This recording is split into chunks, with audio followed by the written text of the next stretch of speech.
Welcome to Mic'd Up, with Robert Ballard in conversation with Brian Sullivan. That hat, you look nice. Well, you know, get a lot of sun out. I thought you were the NBA's scoring leader, no? I used to be. Used to be, yeah. That was When I played college basketball, it was 2 points for the three-point shot, so. 1 point for the two-pointer, yeah. Those are the days. Net was 20 feet high, and you had wooden shoes. It's great. Welcome, everybody. Hi, what a great audience we've got here. This is going to be fun because they asked me to do this panel as a no-brainer because the guy sitting to my left has done some really cool stuff. There's some things I have found out he cannot talk about because sometimes his client is the U.S. government, but it's pretty cool. So Robert Ballard, welcome. Pleasure. Ocean Exploration Trust. We're going to learn some cool stuff. But I got to ask, my first thought, just be honest, okay? There's just a little group here. Do you ever, his ship is called the Nautilus. You ever get on the Nautilus, like full moon, late at night, and just go, I'm the king of the world? You ever do that? Maybe. Okay.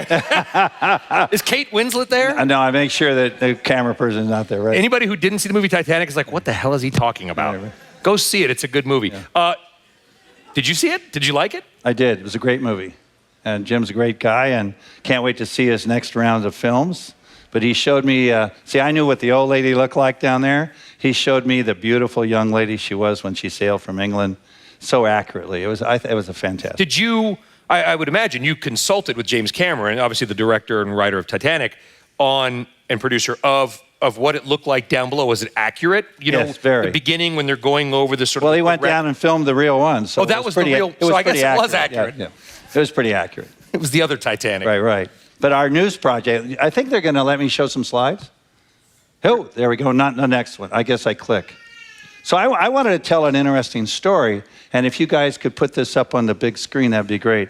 Let me go to the next. Here's what I wanted to tell a little story today that I think people might find interesting because it's probably one of the most unreported stories around. Napoleon captain. No, we remember this one. We remember that in 1803, President Jefferson cut a deal with Napoleon. Napoleon had a sort of a bad day with England, and he owed him a bunch of money. And Napoleon wanted to pay off his war debt. So he said to Jefferson, I'll sell the Louisiana Purchase, and in so doing, I'm going to let you double the size of the United States. Now, Congress at that time was totally opposed to it. Sound anything different? Because they said, well, why would we want to get the Louisiana Purchase? Because private industry at that time was into cotton. It was into rum trades. It was into all sorts of things. But it was not really seeing the Louisiana Purchase as having economic value to our country. But fortunately, Jefferson was a great leader, and he said, okay, well, I'm going to do it anyway. And then he had Lewis and Clark go out in 1804 to 1806. He wanted to find out what he bought. And we all know the story that it was a pretty good deal. So he spent, the Lewis and Clark expedition spent almost 3 years going all the way from St. Louis all the way out to the coast of Oregon. In fact, their final camp, the weather was so lousy they call it Cape Disappointment. But we all know what came after the Lewis and Clark expedition was the tremendous occupation of that country, beautiful things like Yellowstone Park, but also all of the things that came with planting of corn, planting of wheat, oil, gas, wind, mining. So this was clearly not a bad deal for the United States. Well, let's flash forward now to 1983. And for the price of a pen, this is what was probably why it went unnoticed. He picked up a pen, President Reagan, and he signed the Law of the Sea Convention and did exactly what Napoleon did. He redoubled the size of America. But unfortunately, unlike Jefferson, he did not mount a modern-day version of the Lewis and Clark expedition to see what we now own. So we took it over by claiming 200 miles out from our land masses, but he did not follow up with the Lewis and Clark modern version of it. And it wasn't until 18 years later that both President Clinton and President Bush each had major studies done. The first one was under Clinton's administration when they had a president's report on ocean exploration, and then that was followed just a year later when Bush commissioned the Ocean Commission, which I served on both of those. And in that, we said, look, we need to have a Office of Ocean Exploration. The nation at that time did not have an Office of Ocean Exploration. Which is so, first off, Bush, he should have moderated this. He's going to be here. But which is so weird because we know so much about Mars. There's Buzz. Buzz and I will probably come to blows before this meeting's over. But I can run fast. And Buzz Aldrin, tough guy too, so I better watch out. So what you're saying is we know more about space than we do about the coast, 10 miles off the coast of California. It's a pretty big thing, outer space. But it wasn't until 2009. So we had the commissions, we created the Office of Ocean Exploration. Its initial starting budget was $4 million. That was its initial operating FY 2009 was $4 million. $4 million. It was about Buzz's spacesuit probably cost about that much back in the... Yeah, certainly. Maybe more than that, right? So we brought online 2 ships that are America's 2 ships of ocean exploration, and we began exploring. Now, the beauty of our mission, similar to NASA's mission, but little restriction on it, is to go where no one has gone before on planet Earth. And that's been really the privilege that I've been given as an American citizen, to be able to spend my years, and my ship, the Nautilus, sailed yesterday. I'll be joining it, and it sailed for 6 months. It'll be out going where no one has gone before on planet Earth.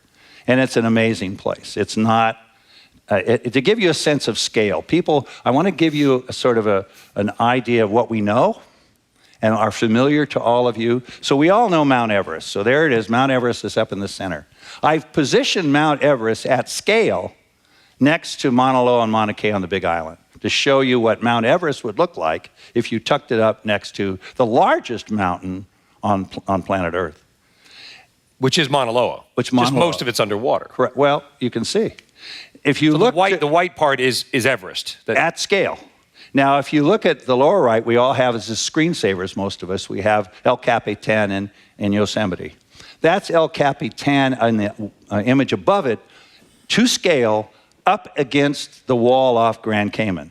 That is a 20,000-foot drop. 20,000 feet, boom. And to the left, I've taken the Grand Canyon and put it in a relatively small deep-sea trench, certainly not the Marianas Trench, and the Grand Canyon becomes a ditch by comparison. So just to give you a sense of what's down there, people have this image that it's a big flat, they call it the floor of the ocean. No. It's extremely complex terrain. The largest mountain ranges on Earth are underwater. There's tens of thousands of active volcanoes. This is an area that you can't even imagine what can be there unless you go there. Wildlife that's down there. I mean, what's the strangest creature that you've found or seen? Steve, what was the strangest creature? Steve knows exactly what I found. Was the giant... You're not saying Steve is. No. Yeah, Steve Wynn. That's Steve right there. No, I know. I was kidding. It was a giant tube worms. I mean, Steve and I are very good. He loves hydrothermal vents because people say, well, who doesn't? No, but I remember we were having dinner. Remember, with President Clinton, and he was talking about stuff and talked about the Titanic. And he's told President Clinton, he says, it's not the Titanic. It was the origin of life on it, finding the giant tube worms in the hydrothermal vents of Galapagos, where we found the origin of life on our planet, that is now guiding us in our space exploration, heading to Europa, heading to Enceladus, because... The original heat source. This is where life began on our planet. So not only that, we have found massive amounts of copper, lead, silver, zinc, and gold. If you look at that black smoker in the center one, the entire thing is commercial-grade ore. And the amazing things about black smokers is they occur where the oceanic plate is separating, which is along the central axis of the mid-ocean ridge, which runs for a distance of 70,000 kilometers. And all along that are black smokers creating ore bodies that are now, people are starting to look at mining them. But to give you a sense of scale, All of the mid-ocean floor, which is 72% of our planet, was created at that spot. So it had black smokers on 72% of the Earth's surface. So think about the scale of the mineral deposits is staggering. And also, we're now finding on some of our major seamounts rare earths. And rare earths are very critical for a lot of purposes. A lot of things, yeah. Your cell phones, your computer. All the Teslas parked out front. And 90% of the rare earths is controlled by China.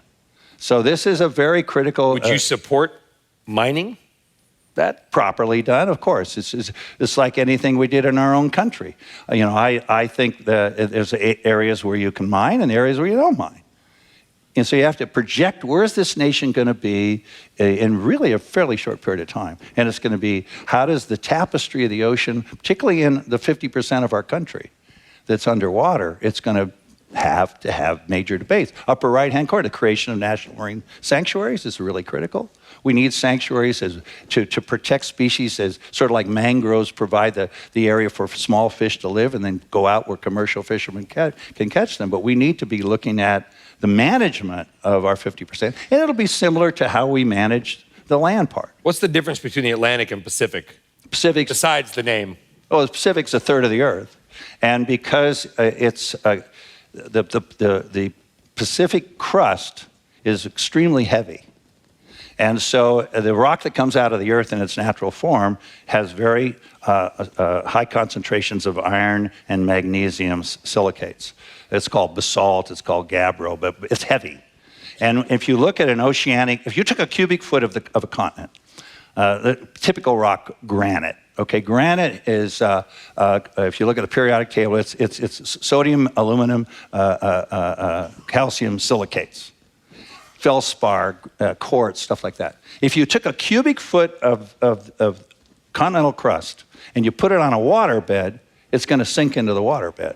But if you took a cubic foot of ocean floor, which is much heavier, it sinks deeper into the waterbed. And that's why continents are up and oceans are down. And so as an ocean grows, starting with something like the Red Sea, which is a relatively young ocean, or the area in the Sea of Cortez, which is a fairly young ocean, it's not terribly heavy. But as oceans grow in size, they get heavier and heavier, and they get deeper and deeper. And because the Pacific plate is a third of the Earth, it's heavy, and so the deepest areas of our planet are in the Pacific. It's true that all the oceans, you'll forgive me, Bob, I'm not smart as you are, all the oceans combined could fit into the Pacific Ocean? Yeah, I mean, they're Is that the no, scale of the Pacific? Not quite. And it seems like, and for my amateur... the first place, 28% is land. Okay, so then if it's a third of the Earth, no, it's not quite adding up the Indian Ocean and the... It's close. It's close. That big. It's significant. And then whenever I watch your videos and some of the stuff that you've done in National Geographic, it looks to me like the Atlantic and the Pacific, very different bottoms. Like in terms of sea life, the Pacific seems more vibrant. Well, you have to look at where the center of biodiversity on the planet is, and it bullseyes in the Western Pacific. Because of the heat. Just the nature of the whole planet. The whole planet, the center of diversity, both on land and the sea, is in the Western Pacific, so you have greater diversity. So just to go back, how far down was the Titanic? What was that floor? Average depth, 13. What was that floor like? Is that just, was that dead, it was in dead floor? It was near a canyon, so it was on what's called the lower continental margin. It's 13,000 feet. But the thing I want to stress, which is really important, 95% of the human race lives on less than 5% of Earth. 95% of the human race lives on less than 5% of the Earth because... You've been to Manhattan. or real dense areas like Bangladesh. Yeah. So if you look at that, then you look at the next thing, that 95% of the living space on our planet, so we've got 95% of humans in less than 5%. 95% of the space that supports life on our planet is in international waters and the high seas and unexplored. So it's large, or that is where most of the real estate is. Now, when you say for largely unexplored, there's tens of thousands or millions, or whatever, of ships every day crossing the seas. On very narrow trade routes. Are they and running the same? Mostly northern hemisphere. And they're just running the same routes all the time. They're running the same routes, and they're mostly in the northern hemisphere, and most of the oceans in the southern hemisphere. But are they collecting data that with the not on purpose? You know, with everything that all the science and technology we have now, our cars No, know where we are. You phones can't know where we are. No, I mean they'll collect some, tell you what the weather's like. They'll tell you a few things on their water intake, but they're not going to tell you the detailed topography of the ocean over which they pass. No, they don't have that. It seems like a wasted opportunity. It is. So here's where we are. Here's where Buzz and I are going to duke it out. Okay, so let's now look at where we are right now. This was the FY16 budget for NASA, and it got a little bump up. The new one, the trillion that came out, they got a little good bump up, and Congressman Culberson is really determined to get that 2020 launch to Europa. But now look at NOAA's budget that was last year, and that's the relative relationship in funding, about 1,000th. So yes, it's a big outer space, but I'm not against funding NASA. I just want the same 18 billion. That's all. And Nothing what would personal. you do with it? What are the would map my planet. What are the priorities? Map my planet. I want to map Mars. If you look at Mars, the cost of mapping Mars was about $4 billion when you run all the numbers. That would be about what it'd take to map the rest, all of Earth that's unmapped. Same amount of money, $4 billion. So I just think it's a good investment. We're finding lots of things in that territory. I also don't, here again, he gets his time on Friday, right, Buzz? I'm not sure that there's an exit strategy of the human race. First place, I think there's 6,500 languages spoken on this planet. If you look at who else... exit strategy? I don't think that we have to leave? That we have to leave Mars, go to Mars. I mean, Superman had a choice. He could have gone to Mars. He went to the Earth. My sense is that there's no exit strategy. We cannot tell the next generation, mess it up and just get out of Dodge. What makes you think you're not going to go mess it up again? You need to learn how to live in harmony with this planet. So I just say, where would you rather be? I think I'd rather be on the 95% of the planet that humans aren't living on. If we're going to terraform. Is that your house in the bottom right? Is that where you live now? Not bad. Yeah. Did you picture a day, honestly, where we have huge colonies of people living on the ocean floor? Not on the ocean floor. That's it. No. You'll live out on the ocean. You'll live in the near areas. How deep could we? I mean, with pressurization, you can live how anywhere. Deep could we live? I mean, honestly, we had to go down. You want to encapsulate yourself. You can live anywhere you want to live. I do not see humans going and living inside the ocean. Maybe penal colonies or something like that. But But I certainly see us moving out onto the ocean.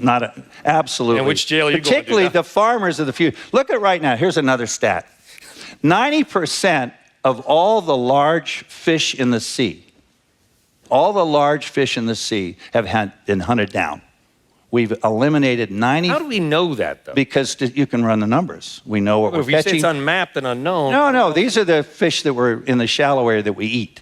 We don't tend to eat the ones in great depth. So we have a pretty good idea of the population of species in what I call the Cousteau layer, the first sunlit layer. Is that a technical term, the Cousteau layer? Yes, I call it the Cousteau layer. It's really pretty there.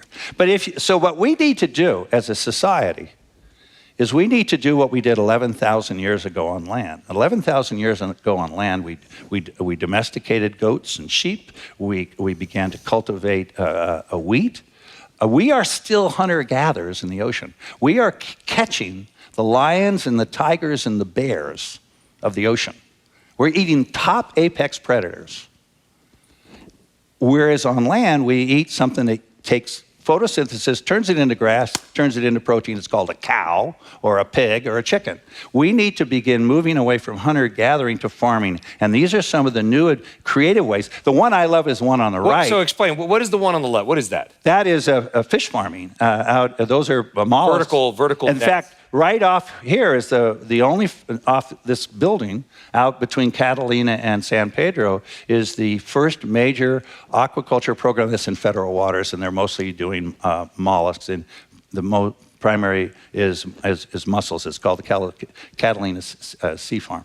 But one I really like is the one that's off Kona, and this is a really interesting thing. If you look off Kona, they took a fish called kampachi. When we go to a sushi restaurant, we call it hamachi. And when you eat hamachi, it's $17.50 a pound. Pig's $1.50 wholesale. And they took this apex reef fish and flipped it to a herbivore. They said, eat soybean or die. And guess what? It ate soybean. Okay. And they take these guys out into what would be sterile water. That water has virtually, the clearer water is, the less that's in it. You'll notice the water on the left is really turbid because it's cold water. Cold water has a high carrying capacity of nutrients. Hot water can't hold much. So they went out in hot water. There's pretty much nothing's going on. They put these cages down 90 feet so boats wouldn't run over them. And they let them cook, and they feed them soybean and bring them to harvest. And that's scalable to an amazing. And they're now moving away from... Catalina Island Ferry may be buzzing right above that thing. Well, this is off Kona. That's off the one on the left. So that's just a creative way of where they've gone from a hunter-gatherer to a farming and herding, and it's not about sustaining life in the sea, it's about vastly increasing its productivity. And that's where we're headed. So anyway, here's my job. Can we back up one? Hit that red. No, does that work? No, it's probably a pickle. There we go. So the question is, so what are you going to do about it? So this is probably the most important thing I'm doing. Because fortunately, I'm paid by the federal government. I'm not bitching, although I just want to get that billion or so that Buzz has got. Parity, not parity. I think it's critical that we educate and interest the next generation in learning about the planet in which we're living by taking them on our journeys of exploration and discovery as members of our core of exploration. Well, let's do a little test real quick before you continue. So show of hands. How many people here took oceanography in college or high school? Zip. Oh, there we got a few. There we go. But it was an elective, right? I mean, I just took it because I thought it would be easy. It was very hard. Yeah. So what we're doing, so the point is, look at this. 95% of the planet is water. 6 people in here have taken a class about the planet. Therein lies the rub. But here's more important. We're doomed. More importantly, when I first began this game of exploration, I did it physically. I got in a submarine. I spent 25 years in the United States Navy in deep submergence and going down doing all sorts of interesting things. Don't bring them up. That's my job. But I found myself spending most of my time in the elevator. When I made a 20,000-foot dive, it took me 6 hours each way. I spent about that much time on the bottom. So what we're doing now is we're building our own navies to carry our spirit. So it's all about spirit movement. We're now having out-of-body experiences in new end effectors, and in this case, as a deep-sea robot. The beauty of that, you put it down, it stays down for days and days and days and days. And then what we do is we beam it up to the ship, and then we put it on a satellite, because when we go where no one has gone before, we don't know what we're going to find. So we can't have the whole university out there. So we actually have built a command center where we can call you, and in our promise to our sponsors, if we make a discovery, no matter where, no matter when, no matter how deep, we will have the brightest mind in America at the spot of the discovery in 30 minutes by networking them in. So we built a command center, and we bring it in, and then we're using Internet 2 Level 3, which is 10 gigabits of bandwidth, and we're able to call them on the phone, look at your laptop, look at your cell phone, look at anything, and tell me if we should prosecute this discovery or if you know all about it. We call them doctors on call. Now, here's the interesting thing, is what I want to do is to leverage that investment. So I don't need money for that. We got a pretty good bump up, actually, in yesterday, so I'm pretty happy. So we're out there now exploring. I'm fine. What I want to do is leverage it, because I want to take advantage of this excitement by involving as many kids as I can. We can go to any classroom in the United States live. We can, but here's what this is probably the most important slide. Unlike Lewis and Clark's Corps of Discovery, which was comprised mostly of white men, there was only one woman, Sacagawea. I've mandated that our Corps of Discovery will be 55% women. There's one of them right there. Alice is the expedition leader, next month. I've mandated that women will be 55% of the Corps in positions of leadership and authority, and the Corps, and we could do a little better in this room, will reflect the faces of America. That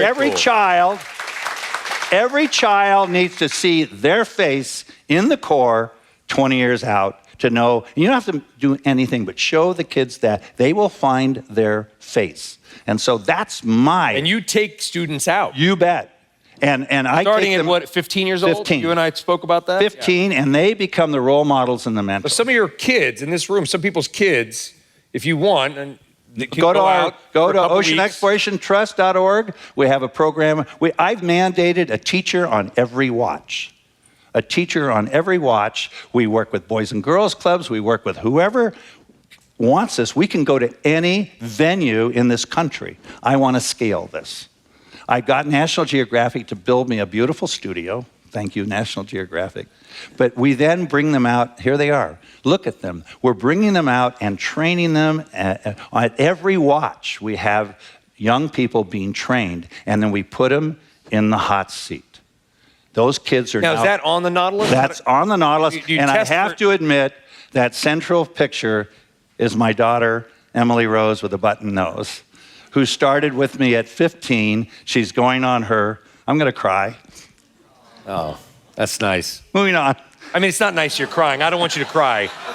It's nice that you... And she's in the hot seat. And she knows she's going to be in the hot seat. No one escapes the hot seat on my ship. And that's what it's all about. And my bottom line is, unfortunately, I can't convince the federal government to focus where we need to focus. Middle schools. The battle... Why middle schools? That's where kids form their passions. That's where their minds are wide open. As they said yesterday, the biggest conflict in education is puberty. So you have to get them before puberty. You have to get them before. But so what I'm trying to do is build, I was with my Disney folks today, we want to build a command center that takes your breath away, integrating our kids and our teachers into this command center so that we can reach out to the middle school children of our country and engage them in live exploration. You want to go to nautiluslive.org, May when? May 12th. May 12th, we'll turn on the big satellite, and we will start... From the ship, and we will start engaging kids. And last year, we took and answered 60,000 questions from kids. And we had the team of experts to answer it 24/7, and that was only for 4 months. We're now going to 6 months, and thanks to Congress, if they pass they don't do a CR and we actually get a budget, we'll go to 8 months next year. And so we'll be able to reach millions and millions of kids. I need your help, if you want to help, to build some of the infrastructure for this middle school program, because I can't get... That's not being funded. They don't see that that's the battle. The battle is won or lost in middle school.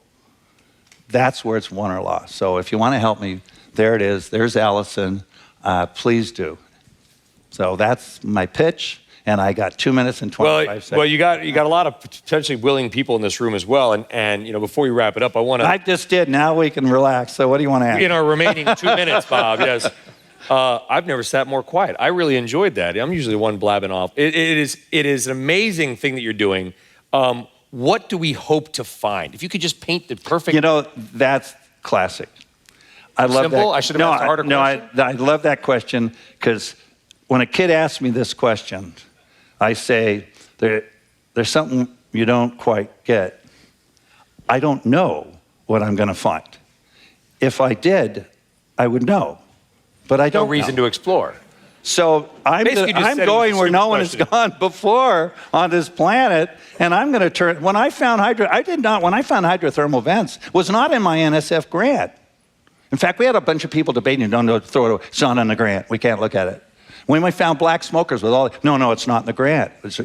We can't focus. I said, this is fundamental discovery of the origin of life. I know, but it's not in the grant. And so what I had to do was to create a program that through, the heck with that. We're going to go look for A and hope to God for B. And B is going to blow A away. But I can't tell you in advance. But I got to tell you, it's really cool, and it happens. Some cool stuff down there, isn't there? There's got to be. I want to go. No, just statistically, look. I've done 150 expeditions now. And if I look, and clearly hydrothermal vents, black smoke, those are fun. We've finally explained the origin of chemistry of the ocean. I mean, that was not bad to understand why the ocean had its chemistry. We didn't know the ocean was going inside the planet and out every 6 to 8 million years. So go down inside the Earth, coming back out, full of goodies. We couldn't balance.